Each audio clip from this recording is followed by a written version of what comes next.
श्री सद्गुरु महाराज की जय। प्रातः स्मरणीय अनंत श्री विभूषित परमाराध्य संत सद्गुरु महर्षि में परमहंस जी महाराज के आशीर्वचन एवं सार उपदेश। स्तुति, प्रार्थना और उपासना भक्ति का एक अंग है। प्यारे धार्मिक सज्जन वृंद, ईश्वर भक्ति में उपासना, प्रार्थना और स्तुति अवश्य होती है। हम लोग नित्य प्रति स्तुति, प्रार्थना और उपासना करते हैं। आध्यात्मिक लाभ के लिए ईश्वर से प्रार्थना करनी चाहिए। उनको पाने के लिए मानस जप, मानस ध्यान, दृष्टि साधन और नादानुसंधान करना चाहिए। ईश्वर का ज्ञान हमको नहीं मिलता यदि संत नहीं होते। बिना गुरु के ईश्वर प्राप्ति का यत्न नहीं मिलता। इसलिए वे संत और गुरु हमारे बड़े उपकारी हैं। हम उनके कृतज्ञ हों। हमें उनकी भी स्तुति करनी चाहिए। जो लोग कहते हैं कि प्रार्थना स्तुति में समय लगाना समय को बर्बाद करना है, वे भूल में हैं।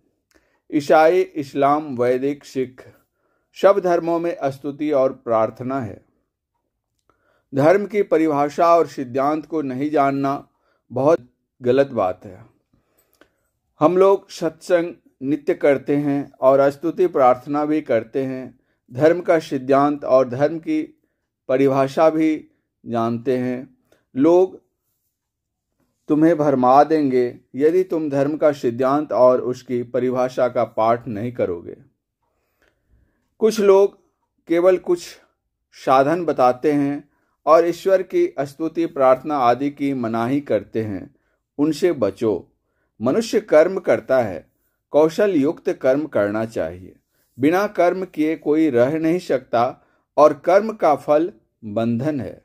बंध दशा से छूटकर मुक्त दशा में हम रहें। मुक्त दशा की ओर जाने के लिए सांसारिक सुख को तुच्छ जानकर अनासक्त रहना चाहिए। सांसारिक इच्छा मोक्ष का बाधक है। इसलिए कौशल से कर्म करो। श्रीमद् भागवत गीता में भगवान श्री कृष्ण ने कहा है, आत्मनिष्ठ होकर कर्म करो। इसलिए क्या करना होगा? अपने को अपने अंदर रखो। मन बाहर बाहर भागता है, उसको रोकने का यत्न करो। अपना निशाना अपने अंदर रखकर अपने उस पर लगे रहना। यहाँ से आत्मरत होने का आरंभ होता है। चलते फिरते, उठते बैठते इसका ख्याल रखें, तब आत्मरत होना होगा।